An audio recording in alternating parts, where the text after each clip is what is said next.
मुनींद्राय, नवाचार भगवंशी समय सागर जी मुनींद्राय, निर्यापक श्रवण पूज मुनीषी योग सागर जी मुनींद्राय, अनर्घ पद प्राप्ताय जयमाला पूर्णार्घम निर्विपामीति स्वाहा। उत्तम करना शिव वरनाय, इसी भाव से आया हूँ, दिव्य द्रव्य ना योगी गजब है और मैं श्रद्धा लाया हूँ। विद्या सिंधु को गुरु बनाया, रोम गुरु है बसते, तन्मय होकर मन तेरे करके निजानुभव है जो करते। गुरु बिन जीवन तन में अर्पण, सर्व समर्पण करता हूँ, निर्यापक श्री योगी सागर जी चरणों अर्घ्य चढ़ाता हूँ, निर्यापक श्री योगी सागर जी चरणों अर्घ्य चढ़ाता हूँ। ओम रूम निर्यापक श्रवण पूज मुनीषी योग सागर जी मुनींद्राय, पूज मुनीषी निरोग सागर जी मुनींद्राय, पूज मुनीषी निर्मोह सागर जी मुनींद्राय, पूज मुनीषी निरामय सागर जी मुनींद्राय, पूज मुनीषी निर्भीक सागर जी मुनींद्राय, गुणानगर गौरव पूज मुनीषी निष्कंप सागर जी गुण सागर जी सदत्त सागर जी, आदि ढाई दीपे में विराजमान 3 कम 9 करोड़ मुन राज्यव्य नमा, अनर्घ पद प्राप्त अर्घम निर्विपामीति स्वाहा। नमो सुमऋषि।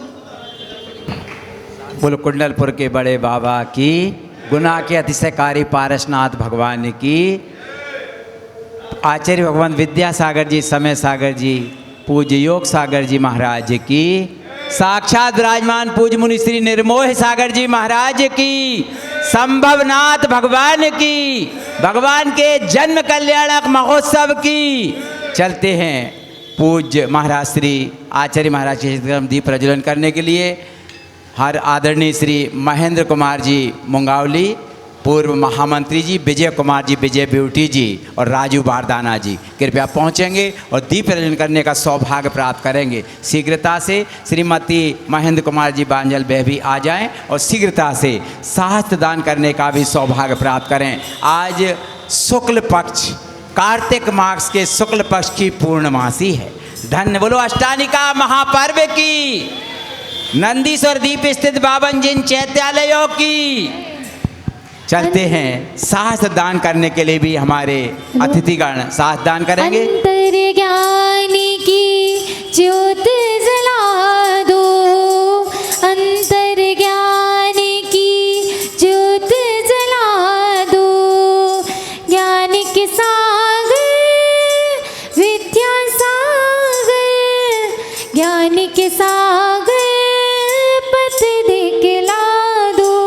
किसान कट पीस परिवार से उनकी बहुरानी जी कृपया वह भी साथ दान करें और भी किसी की भावना हो शीघ्रता से। कोई नहीं मेरा है इस कर्म के रेले में, कोई नहीं मेरा है, तुम्हें धीर बंधा देना माता तू दया करके, कर्मों से छुड़ा दे। बोलो द्वादशांग जनवाणी माता की। पूज्य मुनिश्री जी के चरणों में नमोस्तु अर्पित करते प्रार्थना करते हैं। 9:05 सवा 5 मिनट हुए हैं। 1100 रुपये की राशि श्री विजय कुमार जी विजय ब्यूटी परिवार की ओर से 1100 रुपये की राशि साहस दान के उपलक्ष्य में देने की घोषणा की है। जोरदार तालियां बजाइए। पूज्य महाराज श्री के चरणों में नमोस्तु नमोस्तु नमोस्तु नमोस्तु। पौर्वाणिक स्वाध्याय विलयम श्रीमदाचार्य भक्ति कायु सर्गम करोमि हम। जय बोलो देवादि देवी खज्जाराट श्री कुंडलपुर के बड़े बाबा की, मूल नायक श्री चिंतामणि पार्श्वनाथ भगवान की, वर्तमान शासन नायक श्री महावीर भगवान की, आचार्य कार्तिकेय स्वामी जी महाराज की, परम पूज्य संत श्रोमणी आचार्य गुरुवर श्री विद्यासागर जी महामुनिराज की, वर्तमान परंपराचार्य श्री समय सागर जी महामुनिराज की, ज्येष्ठ श्रेष्ठ निर्यापक श्रवण श्री योग सागर जी महामुनिराज की, 3 कम 9 करोड़ मुनिराजों की, परम पूज्य मुनि श्री निर्मोह सागर जी महाराज की, समस्त मुनि संघ की। कल आप लोगों ने धर्म भावना के अंतर्गत दान के महत्व को समझा। तो कल कि दान क्या है इसके बारे में आपको जानकारी दी गई कि वास्तविकता में दान वह है, दान करना मात्र धन का काम नहीं है या धन देना ही दान नहीं है, लेकिन उसमें अपनी भावना का होना वह दान कहा जाता है। जैसे आप दान देते हैं, लेकिन यदि बिना मन के दे रहे हैं, बिना भाव से दे रहे हैं या कोई भावना नहीं है, या आपके मन में ये भाव आ जाता है कि अरे ज़बरदस्ती हमें देना पड़ रहा है, तो उस दान का कोई भी महत्व नहीं होता है। कितने भी दे दो, वर्तमान में नाम तो हो सकता है, लेकिन नाम के साथ साथ वह दान जो है वह काम नहीं करेगा। जिस उद्देश्य से नाम के लिए दिया है तो नाम तो कर देगा, 4 लोगों के बीच में आपका नाम हो जाएगा कि इतना दान दिया है, लेकिन यदि भाव और भावना से दान नहीं दिया है तो कोई भी, चाहे वह कहीं भी हो, तो वह दान कोई काम का नहीं है। यहाँ पर आचार्य महाराज कह रहे हैं कि यदि आपको दान करना है तो कैसे, बिल्कुल निस्वार्थ भावना से दान करो। वह दान आपका क्या है, इहलोक और परलोक में आपको साथ देगा, नहीं तो कुछ भी नहीं मिलने वाला है। दिया गया दान हमें कैसा होता है, स्वर्ग तक ले जाता है, इंद्र सुख की पूर्ण रूप से हमें प्राप्ति होती है, स्वर्ग के सुखों की प्राप्ति होती है, और वर्तमान में भी सुख की अनुभूति तो होने ही लगती है। क्योंकि जो मन से दान दिया जाता है वह हमारे लिए संतोषप्रद होता है, क्योंकि वह हमें कुछ ना कुछ ही जाहिर करता है। भले ही आप 1 रुपये दान करें, लेकिन दान मन से होना चाहिए, ज़बरदस्ती नहीं, किसी के कहने पे नहीं। सामान्य से तो आप लोग कहोगे महाराज जी कहना तो पड़ता है, तो सामान्य से कहना बात अलग है। सामान्य से यदि वह व्यक्ति अपनी स्वीकृति दे देता है तो भी बात अलग है, लेकिन ज़बरदस्ती 5 रुपये की तो गुंजाइश नहीं है और 11 रुपये बोल दो, तो फिर वह तो कैसा हो जाएगा, गड़बड़ हो जाएगा कि हम नाम के लिए बोली तो ले ली और पैसे दे नहीं पा रहे। तो ऐसी कल आपने और भी अकेले धन मात्र से ही उसका उद्देश्य नहीं है, आप लोग आहारचर्या में भी अपना दान करते हैं, सब कुछ करते हैं, लोग आते हैं और आहार दान देते हैं, लेकिन यहाँ पर आचार्यों का कहना है कि जब तक अपना खुद का दान ना हो, जब तक वह दान दान की श्रेणी में नहीं आता। आप ऐसे भले ही कई चौकों में चले जाओ और सामने वाले का उठाया, दिया और चल दिया, बस इसके अलावा और क्या होता बताओ। चौके में आप लोग चौके में जाकर के हमसे पूछते हो कि महाराज हम चौके में आ जाएं, हम क्यों कुछ बोलेंगे। हम भी जिस चौकी में गए हैं उस चौकी में बिना बुलाए नहीं गए। हम जब तक उसने निवेदन नहीं किया तब तक हम उसके चौकी में नहीं गए। तो हम आपको अनुमति कैसे दे दें कि आप हमारे चौकी, जब हमारा चौका हो। हमारा चौका कहाँ है, संतशाला में है, आप उसमें आओ, वहाँ पूछ के आओ हमारे अंदर, फिर हम बताएंगे कि हाँ आ जाओ कि नहीं आ जाओ। आपके चौके में हम भी दूसरों के घर में गए और वहाँ आप हमसे पूछ रहे हैं महाराज हम आ जाएं। अरे उनसे पूछो जिनका चौका है, जिनको ये लाभ मिला है, उनसे पूछो कि हम आपके यहाँ चौके में आकर के 1 गिलास महाराज को आहार दे दें कि नहीं दे दें। लेकिन इसका पालन कोई नहीं करता। सब आते हैं, उठाया, दिया और दूसरे महाराज के पास। कितनी बार इस बारे में मैं बता चुका आप लोगों को, फिर भी हमारी बात किसी को समझ में नहीं आती। कई महाराज जी ऐसे तो आप लोगों के मन में आ जाता होगा, महाराज जी कौन आप पहली बार कह रहे, ऐसे तो कितने आके महाराज चलेगा और आप भी आओ और आप भी चले जाओ। बात तो सही है, हम थोड़ी यहाँ रुकने वाले हैं। तो ऐसा हमें नहीं करना चाहिए।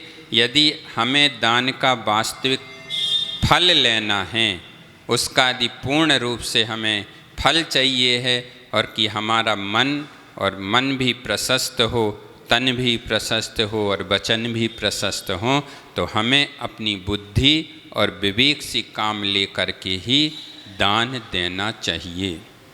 देने के बाद पता चला कि 10 साल तक 5 पैसे भी नहीं लौटाए और उसका वह निर्माल्य हो गया। जब जितना भी आपने बोल दिया उतना पैसा आपका निर्माल्य हो गया। अब यदि उसको आप उपयोग करते हो तो कहाँ जाओगे, ये तो आप लोगों को पता है। कितना दोष हमारे अंदर लगेगा ये आप लोगों को पता है। सामान्य व्यक्ति से आप पैसा लोगे तो उसको तो ब्याज दे दोगे, लेकिन मंदिर का पैसा देने में आप ब्याज तो बहुत दूर की बात है, मूल तो भी चुकाने में क्या करते, अभी पैसे ही नहीं हैं।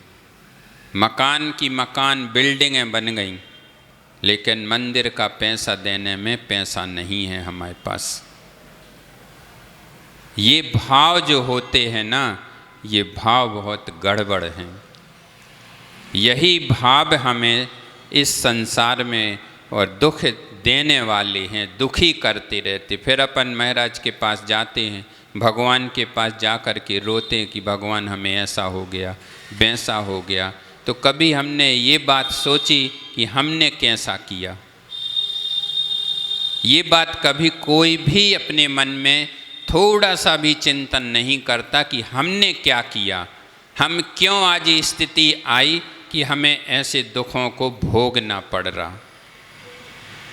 साधु तो एक पल के लिए सोच भी लेता है, क्यों उसने सब कुछ छोड़ करके बैठा हुआ है, तो वह सोच भी लेता है कि चलो हमने तो ये कर्म पूर्व में किए होंगे, बांधे हैं, अब वो कर्म ना बंध पाए इसका उपाय करता रहता है।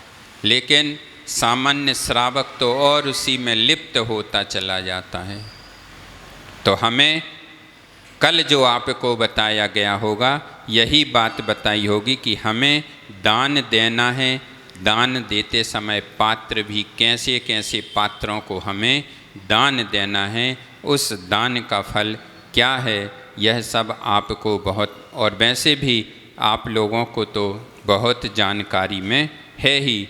अब अपन चलते हैं कि जो देशावकाशिक नाम का जो शिक्षा व्रत है चौथा, उस व्रत के लिए अपन संक्षेप में समझने का प्रयास करते हैं। दोनों गाथाओं का उच्चारण करेंगे। पौव्यपमाणिकदाणम सभ्यदिशीडम पुणो विसंवरणम इंद्रिय विषयाणतः पुणो बीजो कुणदि संवरणम वासादिकैपमाणम दिने दिने लोहे काम सम्नट्ठम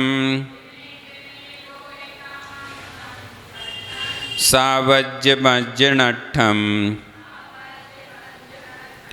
तस्य चौथम वयम होदी।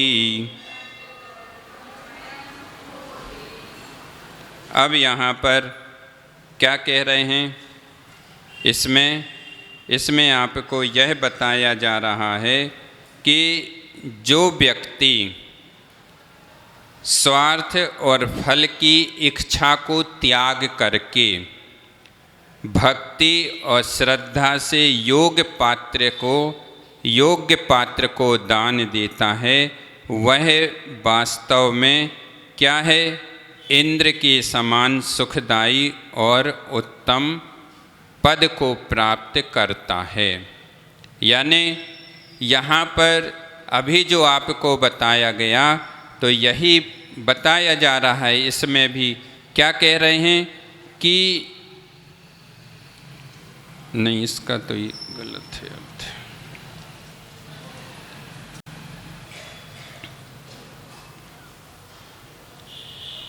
यहाँ पर यह कहा जा रहा है कि देशावकाशिक नाम का जो शिक्षा व्रत है चौथा, उसके बारे में बताया जा रहा। पिछली गाथा का बता दिया था हमने।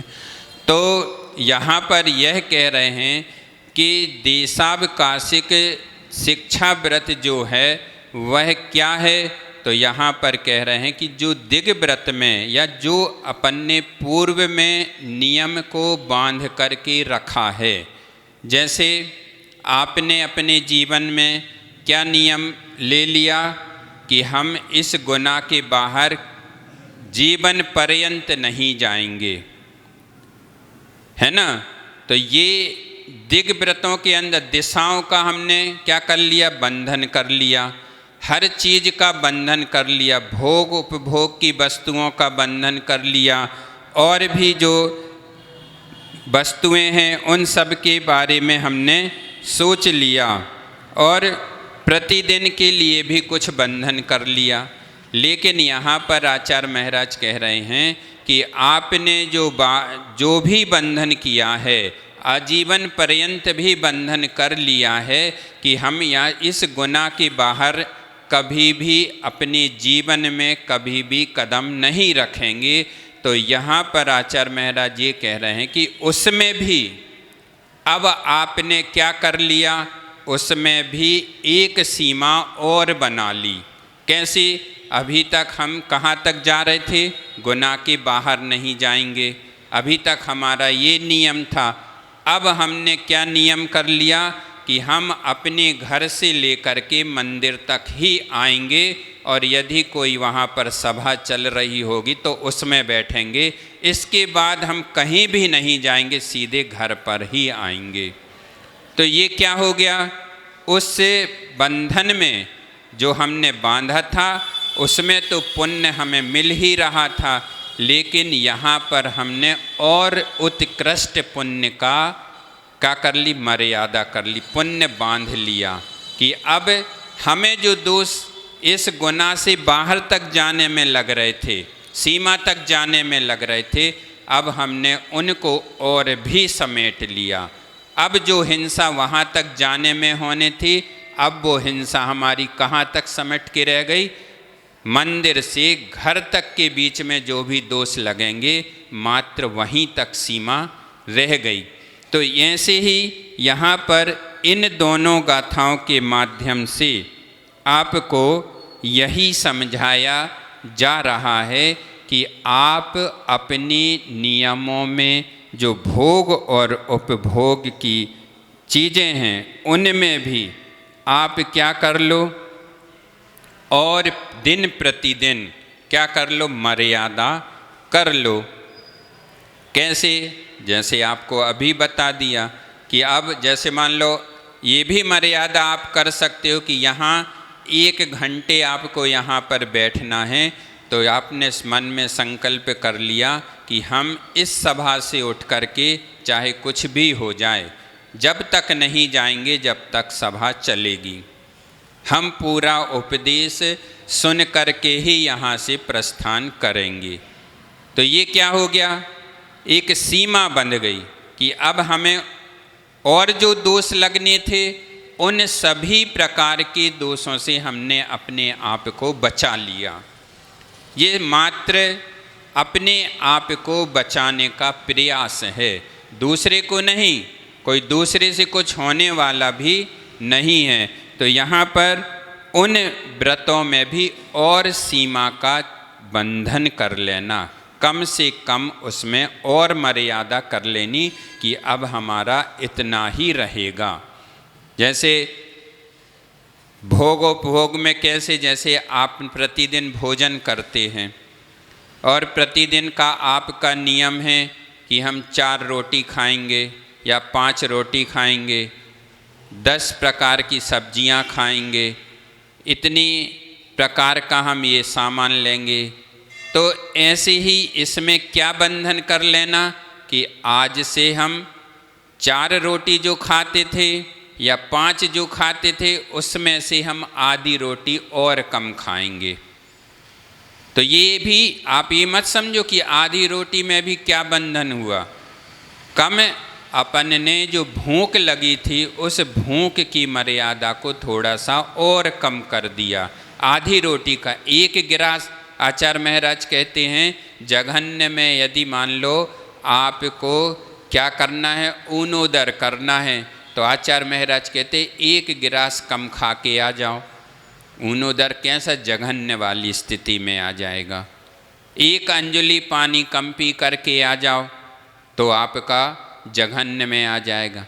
मध्यम में कैसा आ जाएगा, मध्यम में आप आधा भोजन कर लो तो मध्यम में आ गया।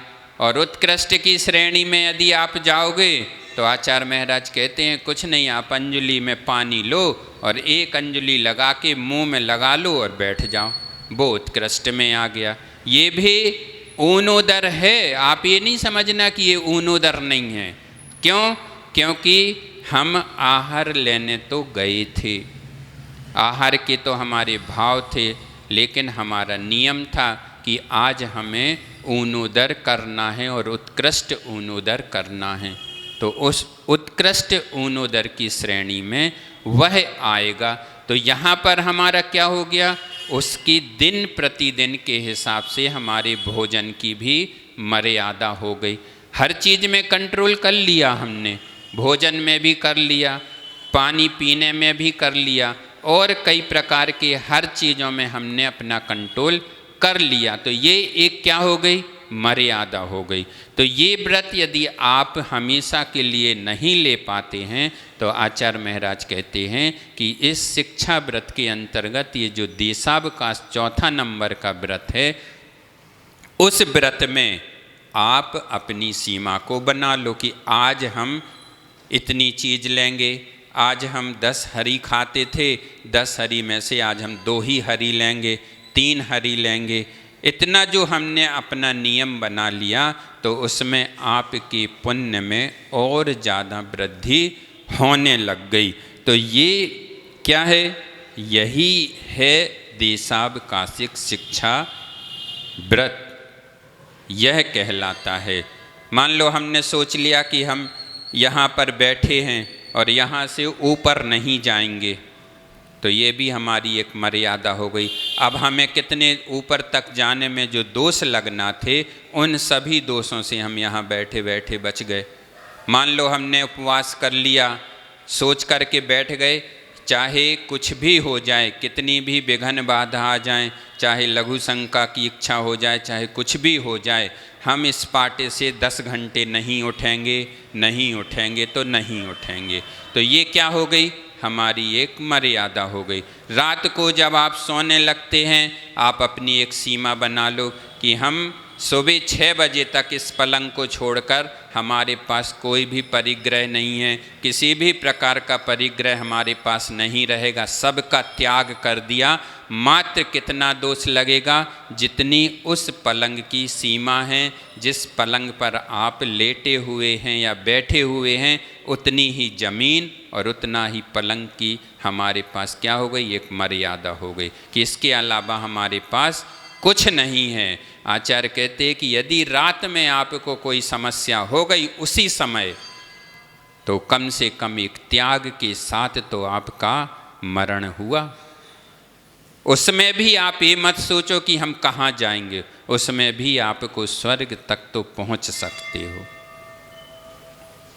तो ऐसी मर्यादाएं हमें हमेशा अपनी दिन प्रतिदिन, साल में, दिनों में, हर चीज़ में अपनी मर्यादा कर लेनी चाहिए। तो ये जो है इसका पूरा अर्थ इन दोनों गाथाओं का क्या है, यही अर्थ है कि हमें अपनी मर्यादा को और मर्यादित कर लेना है।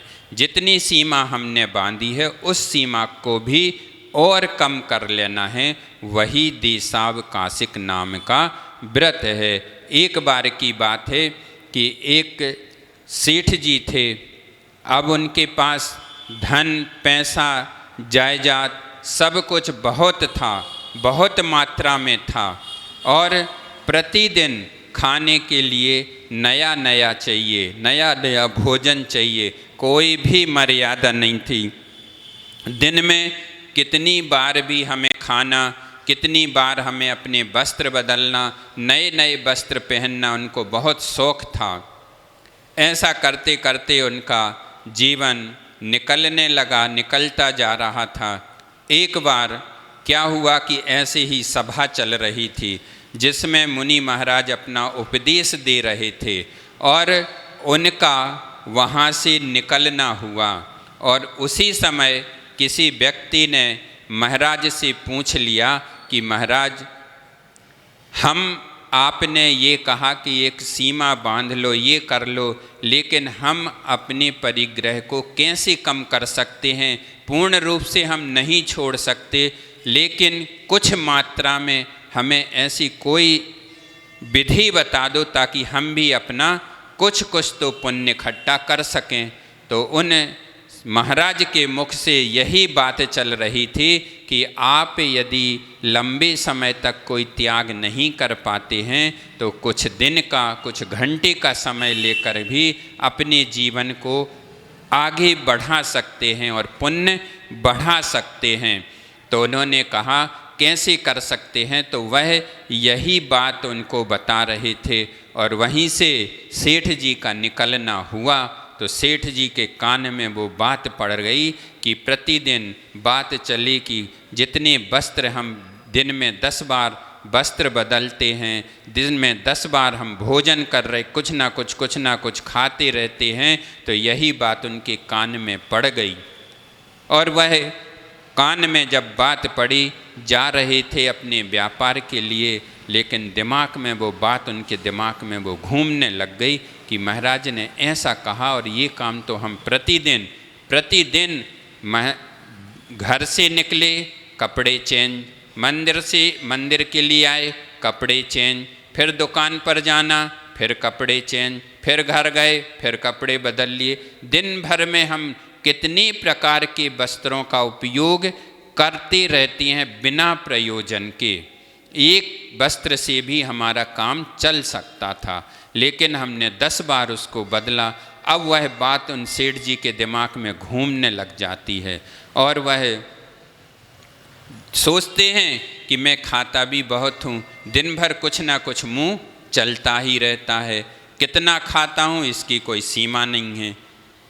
अब उनके मन में जब ये भाव चलने लगते हैं तो एक दिन उनके मन में बात आ जाती है कि उन महाराज के पास तो हमें भी जाना है जो वो ये शिक्षा दे रहे थे।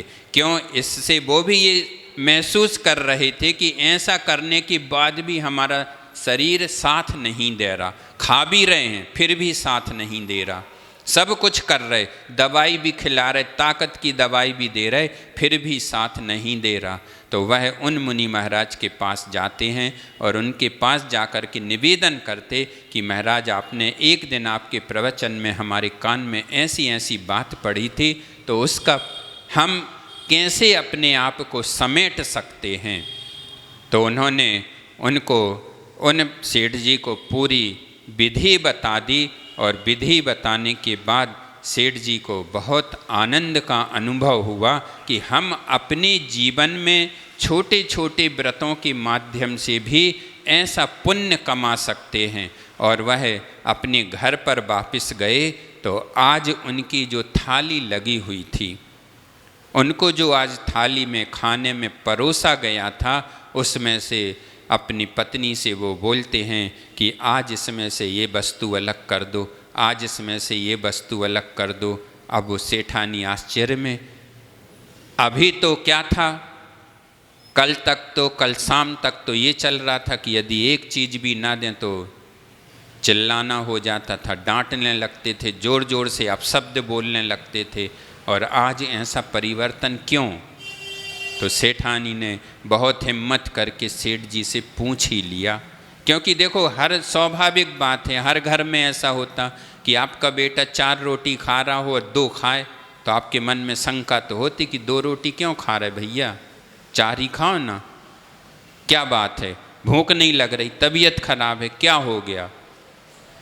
तो वह सेठानी भी बहुत हिम्मत करके सेठ जी से पूछ लेती है कि आज क्या बात है, आपने ये भी अलग करवाई, आपसे सबसे प्रिय चीज़ थी वो भी अलग करवा दी, ये भी अलग करवा दी, आज आपने बिल्कुल सिंपल भोजन रखा, क्या बात है।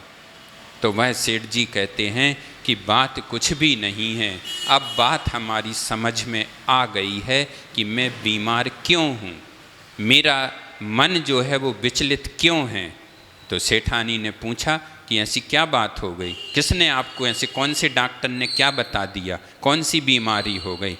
तो वह बताते कि किसी डॉक्टर ने नहीं बताया, एक दिन मैं निकला तो एक महाराज वहाँ पर उपदेश दे रहे थे, वो शब्द हमारे कानों में पड़ गए और वह शब्द हमें बार बार यही कह रहे थे कि मैं क्या कर रहा हूँ, जिसकी हमें कोई आवश्यकता भी नहीं है उसके पीछे ही मैं पड़ा हुआ हूँ।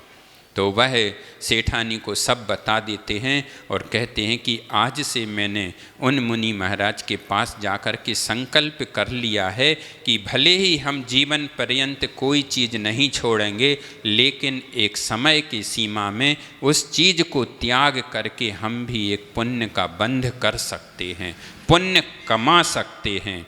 और वह आज से ही हमने शुरू कर दिया, इसीलिए मैंने थाली में से, उन महाराज ने कहा था कि जो वस्तु सबसे अच्छी लगती हो, जो सबसे ज़्यादा खाने में प्रिय हो, और किसी से कहना नहीं कि हम ये चीज़ नहीं खाएंगे, क्योंकि आपको जो प्रिय है वही सब्जी सबसे पहले परसी जाएगी, जो भी खाते हैं सबसे पहले, क्योंकि रोज़ बनता है वही, क्योंकि आपको पसंद है।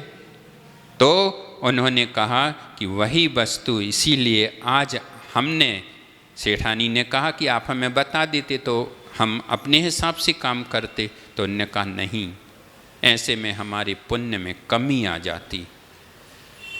बताया नहीं, फिर हमने थाली से अलग करवाया, उसमें सबसे ज़्यादा हमने अपने पुण्य का बंध कर लिया, वही वस्तु हम नहीं खाएंगे। और सेठानी से कह भी दिया कि आज से हम भूल भी जाएं तो आप हमें याद दिलाते रहना कि वस्त्र हमें 2 बार बदलना है कि 1 बार ही बदलना है।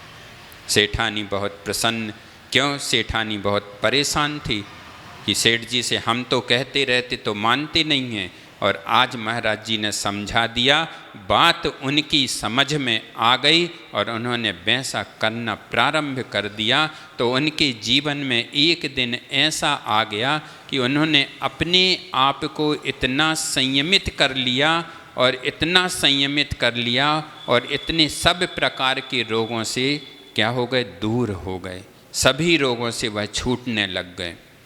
तो उनको लगा कि नहीं, धर्म और गुरु ने जो हमें उपदेश दिया था, उस उपदेश के माध्यम से आज हमने अपने आप को निरोग कर लिया। तो ऐसे ही यहाँ पर कहा जा रहा है कि हमें भी, आप ये नहीं सोचो कि हम ये व्रत का पालन नहीं कर सकते या हम ऐसा नहीं कर सकते, कर सकते हैं, बस आपके दृढ़ता की ज़रूरत है।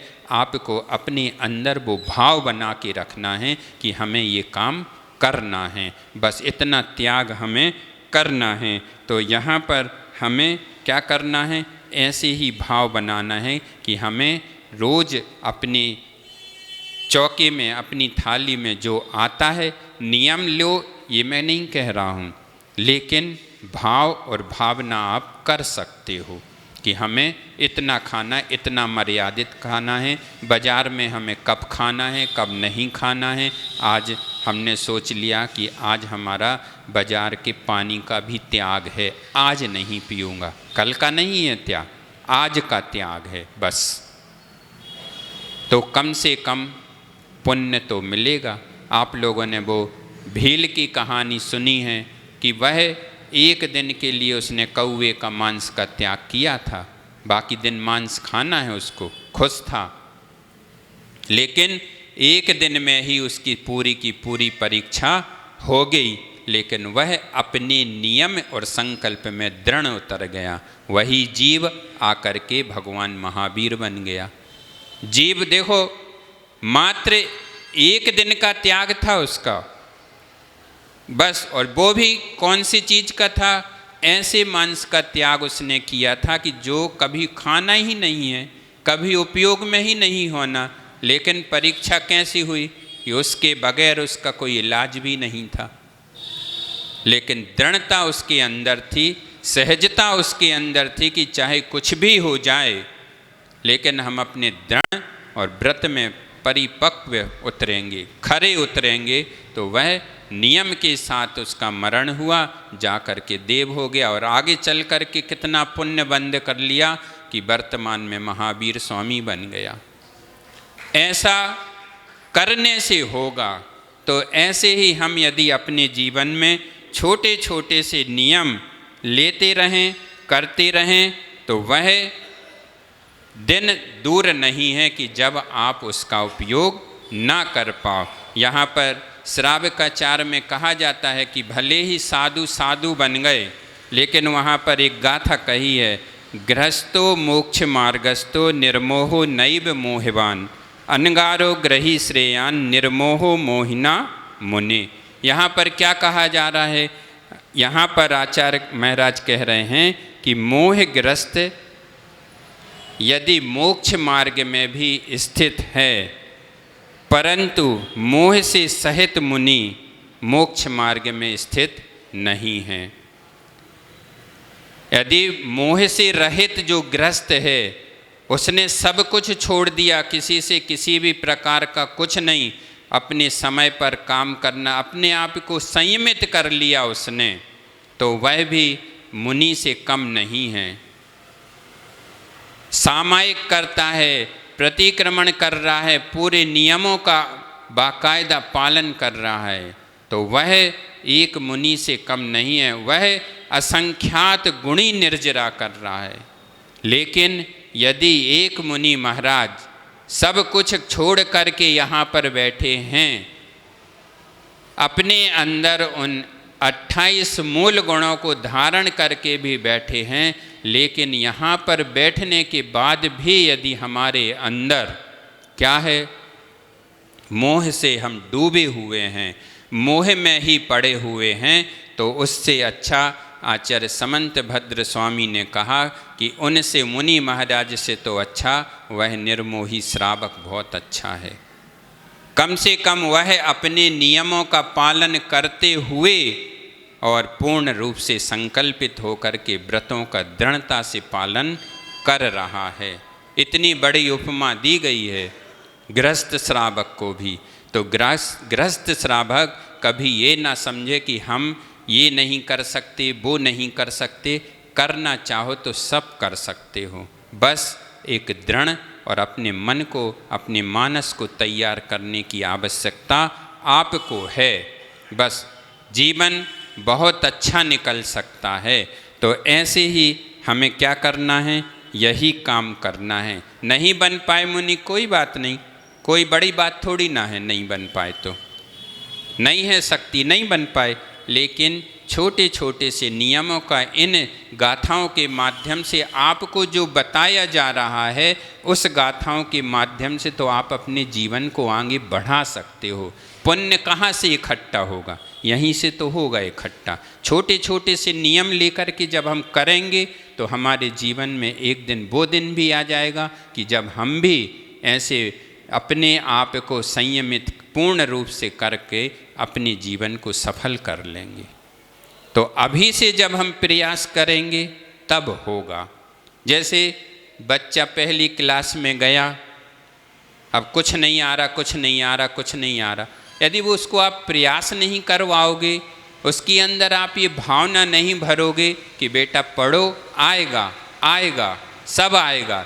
धीरे धीरे जब वह एक क्लास के बाद दूसरी क्लास में जाएगा, दूसरी के बाद तीसरी में जाएगा, तो उसके क्या हो गए, अपने आप पदोन्नति होने लगेगी। अपने आप को वह हमेशा बढ़ाता रहेगा और उसके अंदर एक भाव जागृत होने लगेगा कि नहीं, हमें आगे जाकर इतनी पढ़ाई करना है, ऐसी पढ़ाई करना है, ऐसा पढ़ेंगे। तो जब कैसे आएंगे, जब उसको पहली कक्षा से शिक्षा आप दोगे, तब आएगा। तो ऐसे ही यहाँ पर आचार्य महाराज कह रहे हैं कि नियमों का पालन आप घर में रहकर भी करो। ये मत सोचो कि हम ऐसा नहीं कर सकते, कर सकते हैं। तो इन दोनों गाथाओं का यही है, संक्षेप में सार यही है कि हमें अपने जीवन को चलाने के लिए छोटे छोटे से नियमों को लेकर के आगे बढ़ाते हुए चलते जाएं, तो हमारा जीवन एक दिन कैसा हो जाएगा। यदि हमें अपने जीवन में संबर को इकट्ठा करना है, अध्यात्म भाषा में समझें तो संबर को इकट्ठा करने का यही मार्ग है। सीमित करना, अपने आप को हर नियमों के प्रति सीमित कर लेना, और उन सीमा के प्रति सीमित अकेले नहीं करना है, दृढ़ता होना चाहिए। बस दृढ़ता आपके अंदर आ गई तो आप कोई भी काम में असफल नहीं हो सकते, हमेशा सफलता ही आपको प्राप्त होगी। तो ऐसे ही यहाँ पर हमें भी अपने जीवन को संबर करना, अपने जीवन में कर्मों से छूटना है, तो धीरे धीरे छूटो पर छूट जाएंगे। एक दिन वही नियम, संबर का अर्थ क्या होता है, पाप कर्मों के प्रवाह को रोक देना। और जब वो कैसे रुकेंगे, तो ऐसे ही रुकेंगे कि जब हम अपनी इंद्रिय भोगों और इच्छाओं को सीमा में रखेंगे, तो उस जीवन कैसा होगा, शांतिमय निकलेगा और हमारा आत्मबल अंदर से बढ़ता चला जाएगा। तब जाकर के हम एक दिन क्या कर पाएंगे, उस शाश्वत सुख को प्राप्त कर पाएंगे, है ना। कैसे में है, ज़्यादा सुख की इच्छा में जीवन नहीं है।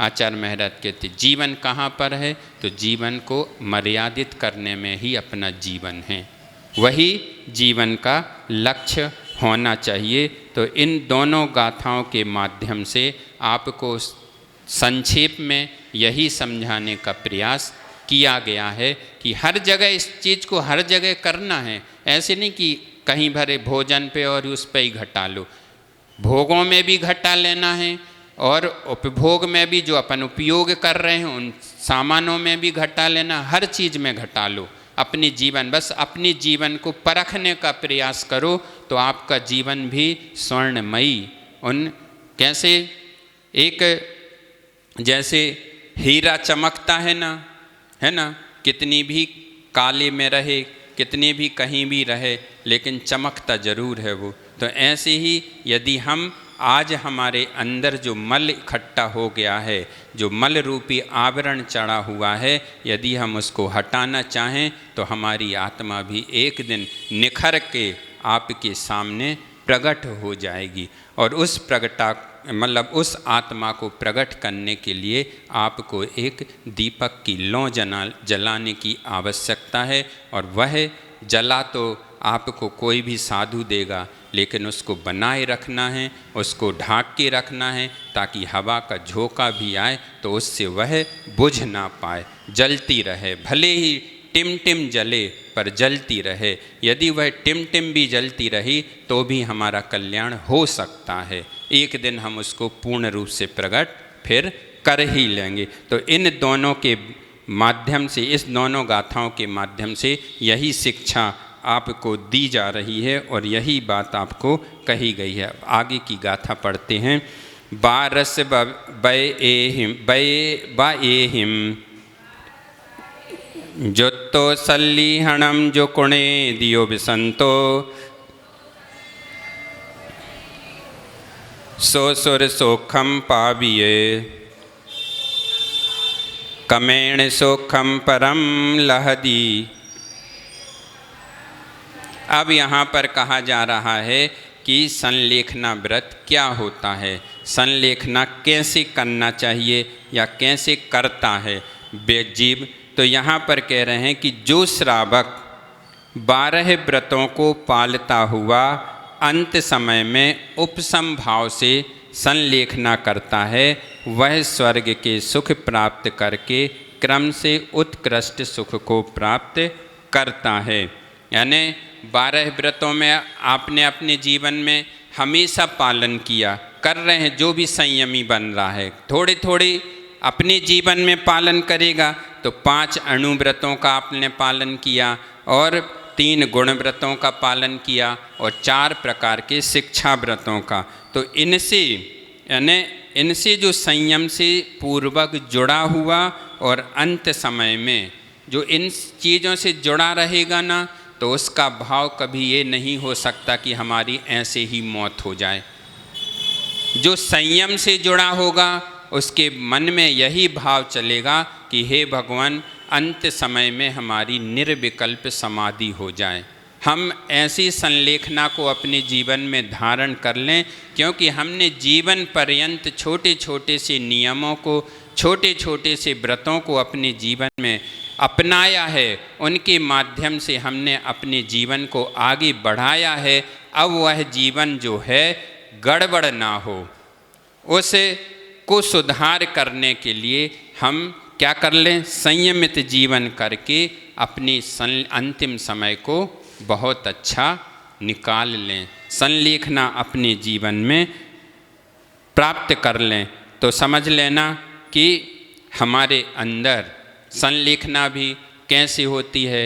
एक होती है कि शरीर और कसायों को क्षीण करने का नाम ही संलेखना है।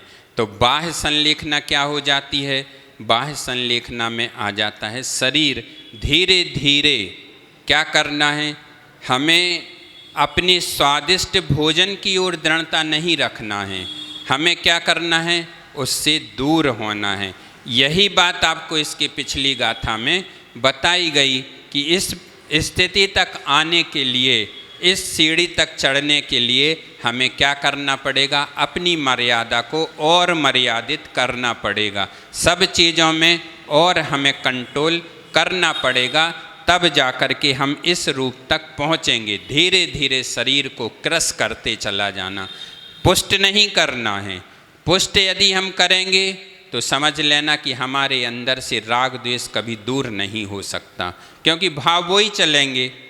और धीरे धीरे, क्योंकि आप लोगों ने देखा होगा कि जब भी हमें कोई भी बीमारी आती है, कुछ भी आता है, कोई भी तकलीफ होती है, तो हमारे अंदर भाव कैसे होते हैं, वैराग्य के भाव होते हैं, वैराग्य के भाव जगते हैं।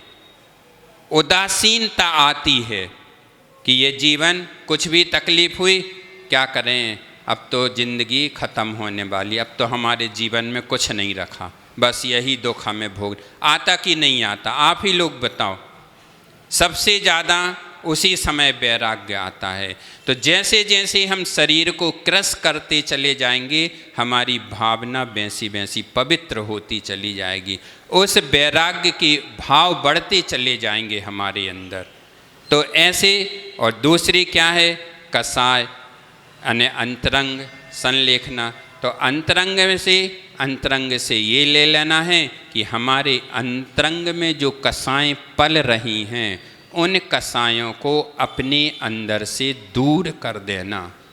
ये कसाय संलेखना है। समझ लो कि कसायों को अपने अंदर से, जो भी मैल हमारे अंदर भरा हुआ है, उस मैल को बाहर कर देना। और आप देखते हैं, कपड़ा धोते हैं आप, कपड़े में मैल लग गया, उसको आप क्या करते हैं, उसमें ही समझ लो आप ऊपर से निकाल दिया, तो समझ लो वो बाह्य संलेखना हो गई। ऊपर से निकाल दिया आपने, धीरे धीरे मैल अलग किया, साबुन के किसी न किसी माध्यम से आपने उसको दूर करने का प्रयास किया। और जब वह दूर हो गई और धीरे धीरे जब वह कपड़ा साफ दिखने लगा, तो समझ लो वह अंतरंग की संलेखना हो रही। यानी कसायों से हम कैसे होते चले जा रहे, दूर होते चले जा रहे। अपने जीवन से उन कसायों को हम दूर करते चले जा रहे। और जैसे जैसे क्या करेंगे, कसाएं दूर होंगी, तो हमारा अंतरंग कैसा होता चला जाएगा, पवित्र होता चला जाएगा, है ना।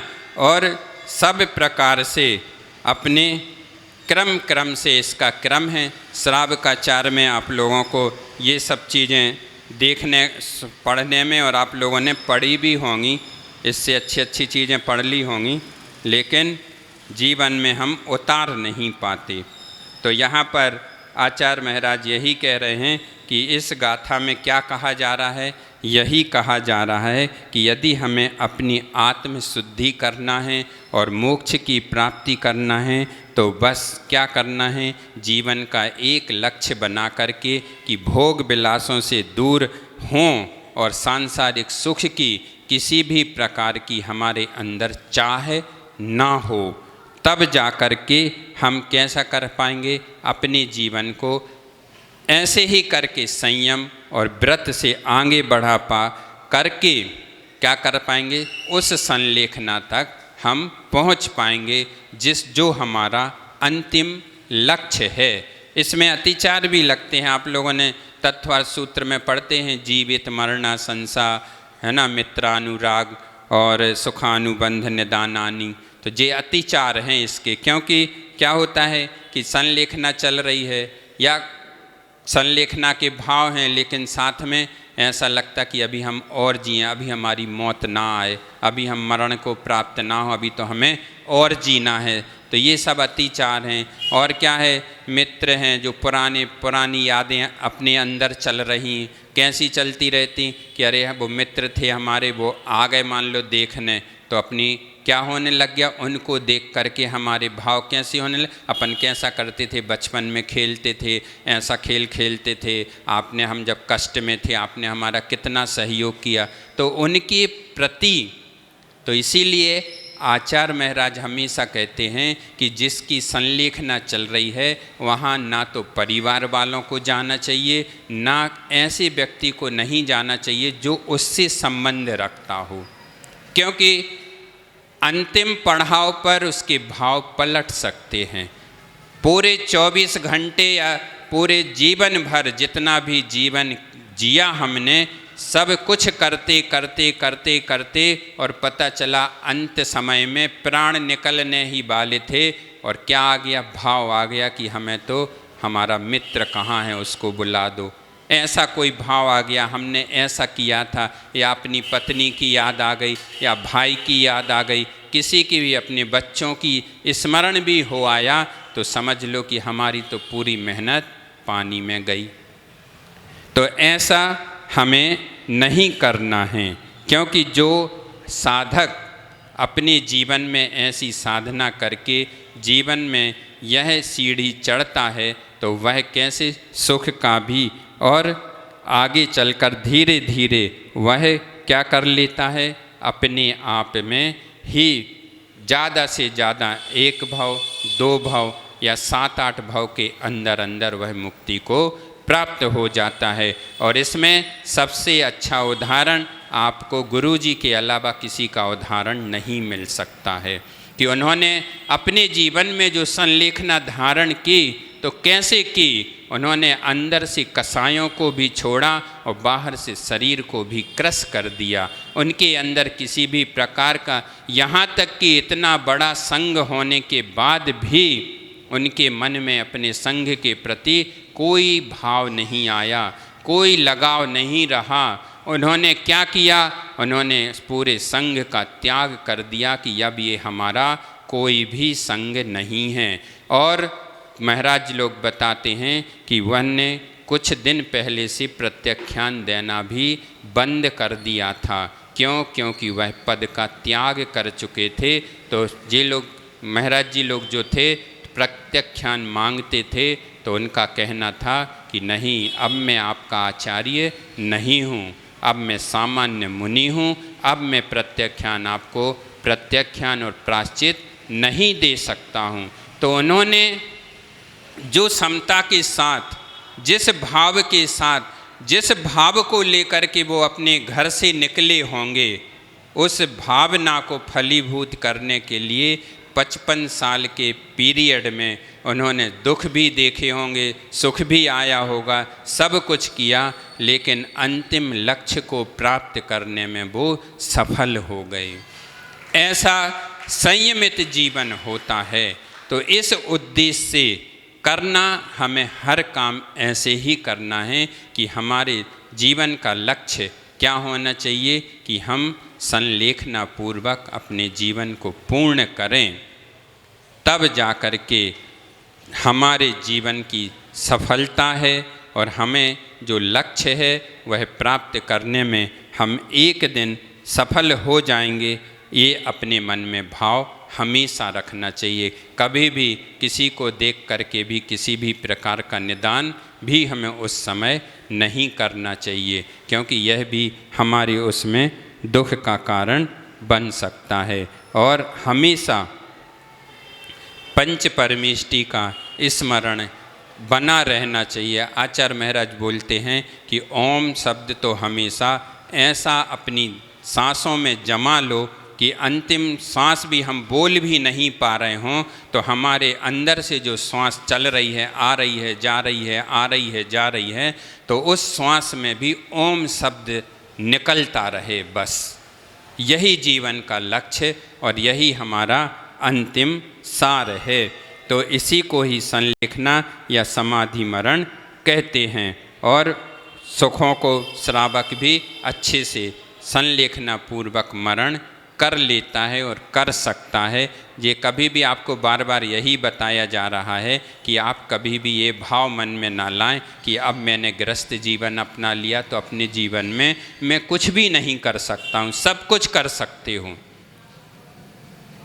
कितनी वहाँ पर कितनी बड़ी बात कही कि मोही साधु से तो निर्मोही श्रावक श्रेष्ठ कहा गया। आचार्य समंत्र भद्र स्वामी ने इतनी बड़ी बात कही। तो ऐसे भाव आप अपने अंदर रख सकते हो। अब यहाँ पर और व्रतों की महत्व बताते हुए कहते हैं, एकम पिबयम विमलम सद्दिट्ठि जयी कोणे दिदिण चित्तो तो बिबिहरिद्धि जोत्तम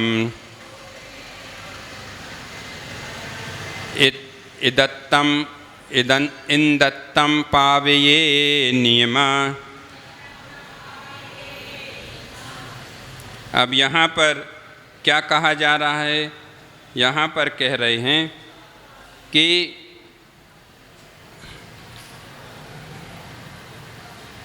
जो सम्यक दृष्टि है और जिन्होंने अपने जीवन में व्रतों को अंगीकार किया है, तो उन्होंने अपने जीवन में व्रतों को कैसे अंगीकार किया? तो एक दृढ़ता करके और दृढ़ व्रतों के साथ। जैसे गुरुजी को ही आप इसमें ले सकते हो कि गुरुजी ने, हम लोग जब राम टेक में थे तो गुरुजी का इतना स्वास्थ्य गड़बड़ हो गया था, आहार करके आते समय 2-4 लोग उठा करके लेके आए थे। उस समय क्या स्थिति थी ये पता नहीं कि क्या होने वाला है। 3 दिन तक उनका स्वास्थ्य ऐसे ही गड़बड़ रहा। डॉक्टर सब निराश हो चुके थे, लेकिन उन्होंने अपने अंदर जो व्रतों का जो उनके अंदर बीजारोपण था, उसमें किसी भी प्रकार का दोष उन्होंने नहीं लगने दिया। अपनी चर्या से दूसरे दिन निष्ठापन का उपवास करना था। तो सभी महाराज जी लोगों ने, जो बड़े महाराज जी थे, सभी ने सबसे कह दिया कि आज कोई भी उपवास नहीं मांगेगा, 2 दिन बाद उपवास कर लेंगे निष्ठापन का। तो गुरुजी के पास हम सभी महाराज जी लोग गए, तो वहाँ पर उन्होंने सबने, बड़े महाराज जी लोगों ने प्रत्याख्यान के लिए वो मांगा और कल के उपवास करना था, तो सबने प्रत्याख्यान अकेला ही मांगा। तो 3-4 बड़े महाराज जियों को देने के बाद गुरुजी क्या बोले कि आप लोग क्या बात है, कल किसी को उपवास नहीं करना क्या? सब लोग प्रत्याख्यान ले रहे हैं। तो सब ने, बड़े महाराज जी ने बोला कि अच्छा श्री जी 2 दिन बाद उसका उपवास कर लेंगे, अभी तो कल सब लोग आहार पर निकल जाए। क्यों? गुरुजी की स्थिति कम से कम उनको नहीं होगा तो 100-150 बार जंगल जाना पड़ा था। अब सोचो आपकी कैसी स्थिति होगी, ना खड़े होने की ना बैठने की। फिर भी लेकिन उन अपने व्रतों के प्रति दृढ़ता थी। तो उन्होंने क्या कहा? उनका जवाब था कि आप लोगों को कल आहार के लिए निकलना हो तो निकल जाना, मैं तो चौके में ही कल के उपवास का संकल्प करके आ गया था। सोचो अब आप हिम्मत नहीं है एक खड़े होने की भी, लेकिन उसके बाद भी अपने व्रतों के प्रति इतनी निर्दोष चर्या पालन करते थे कि किसी भी प्रकार का दोष ना लग जाए। और उन्होंने उपवास किया, पूरे संघ ने किया फिर, लेकिन उनका कहना क्या था कि नहीं, जो नियम से नियम है यानी नियम है, निष्ठापन तो आज ही होगा। भक्तियाँ जो पढ़नी पड़ती हैं वो हम कल पढ़ लेंगे, लेकिन निष्ठापन तो आज ही होगा। और किया तो ये दृढ़ता, तो ये व्रती श्रावकों की क्या है, ऐसे ही व्रती श्रावकों के लिए भी कहा जा रहा है कि जो भी नियम, जो भी संकल्प हम अपने जीवन में लेते हैं और उनका पालन करते हैं, तो उनका पालन हमें बहुत अच्छे से करना है, तब जा कर के हम अपने जीवन को हम सार्थक बना पाएंगे और किसी भी प्रकार का कोई भी विकल्प नहीं होगा। किसी भी प्रकार का यदि हम अपनी चर्या में दोष नहीं लगाएंगे तो पक्का है कि हमें स्वर्ग में इंद्र पद भी मिलेगा, स्वर्ग में ही जाएंगे और एक दो भव के बाद हमारा जीवन कैसा हो जाएगा, इस मुक्ति को भी प्राप्त हो जाएगा और हमारी आत्मा का कल्याण भी हो जाएगा। समय आपका हो चुका है। इसी भावना के साथ कि आप सभी का कल्याण हो और आप सभी ने अपने जीवन में जो भी छोटे छोटे नियम लेकर के रखे हों, उन नियमों का आप बिल्कुल कैसा पालन करें, निर्दोष पालन करें और अपने जीवन को आगे की ओर बढ़ाते चले जाएं। कभी भी ये भाव न लाएं कि हम अपने जीवन में ये नहीं कर सकते, हमने अब ऐसा कर लिया, गृहस्थ जीवन अपना लिया, हमारे पास बहुत सी विपदाएं हैं, समस्याएं हैं।